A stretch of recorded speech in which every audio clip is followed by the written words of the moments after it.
Well, the state is now working to provide schools and parents more flexibility on what allows your student to be excused from class. And as our Connor O'Neill reports, it's because the Senate is working to fix the state's schools' chronic absenteeism policy that it passed just last year.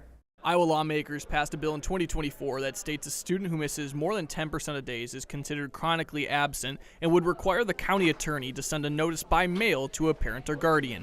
Now, an advancing Senate bill that was debated Monday would allow the notice to be sent by email or text. That was proposed because lawmakers said in a committee meeting last month they've received lots of calls from parents and superintendents regarding existing law.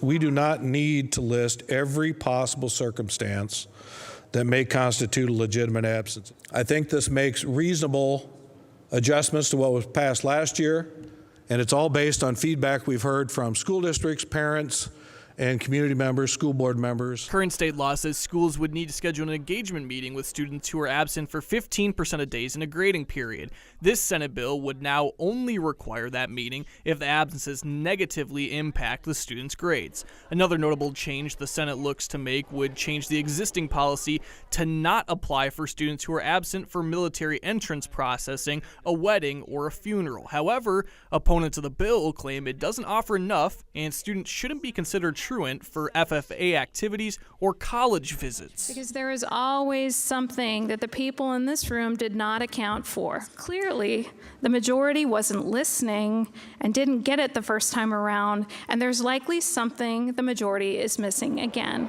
The Iowa Department of Education would be creating this policy, but school districts wouldn't be required to adhere to it. Instead, have it as a resource as they work to comply with Iowa's chronic absenteeism law. Reporting from the State House, Connor O'Neill, Local 5 News. Now, current state law says that if a student is absent 20% of days, they are considered truant, and the county attorney's office can file charges against the family.